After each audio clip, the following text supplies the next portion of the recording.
You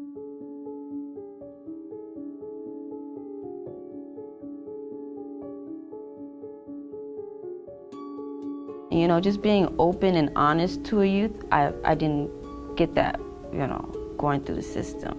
Judging of what I came into the system for, certain questions weren't asked, so I felt there was a lot of judgment.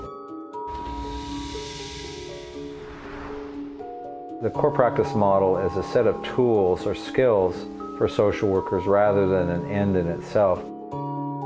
The beginning of implementation is getting your leadership on board. We share in the decision making. We have a shared vision. It's shared leadership. We talk the same language. We share in the same trainings. So together we really have a greater understanding of what this work looks like. We've joined with DCFS in going to trainings. We've enjoyed coaching with DCFS, where really you have to sit with families and practice it. Well, in coaching, we go at it a different way. We really slow you down as a worker and as a supervisor to examine how you're engaging with this family.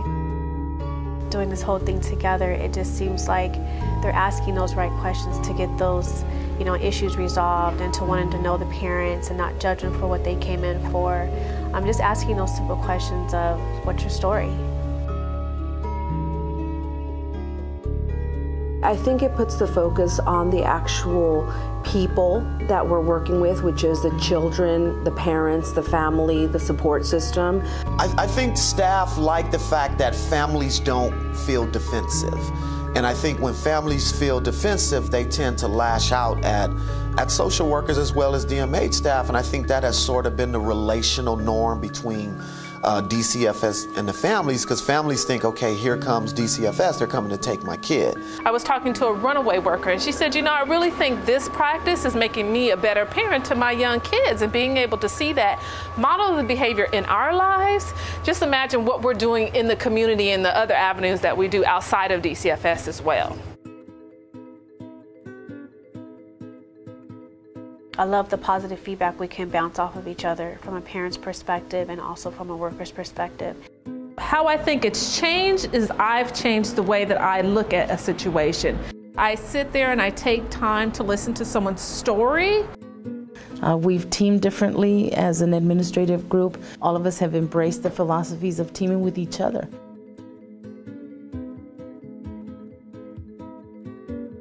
The Quality Service Review gives you measures of how well you're implementing the core practice model. Engaging, teaming, assessment, planning, tracking. They sound simple, but they're really important components. We're really tuning into hearing what families need from the department instead of just reacting to the behaviors. I remember when I was in the system, they usually focused on my behavior issues or negative things that I've probably done or did not do.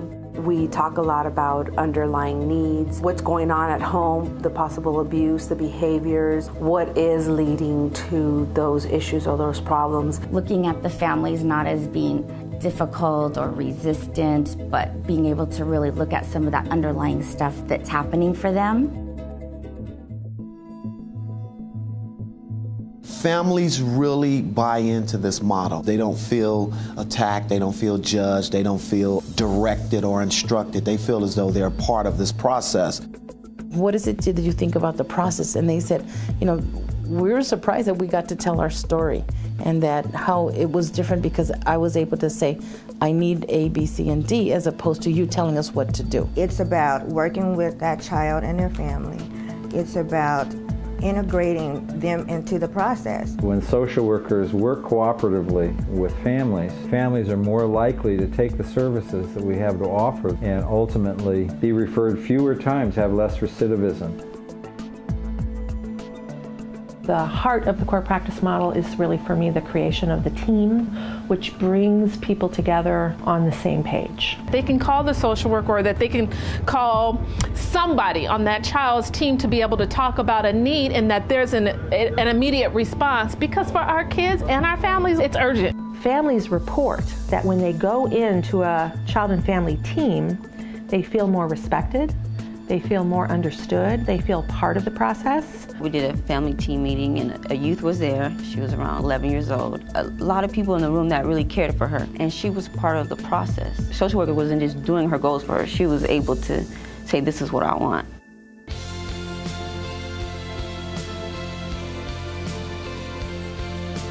It's provided a simple but important framework for what good practice looks like. So it's really worked because parents go, wow, they didn't ask that before. Now they're asking, they want to know about me.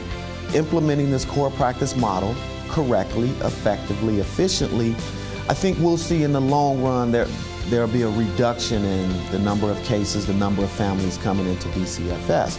I've not talked to a single CSW that does not say that this is something that's worthwhile. After DCFS is out, after that outside agency such as DMH is out, they still have those long-term connections to family members or people out in the community.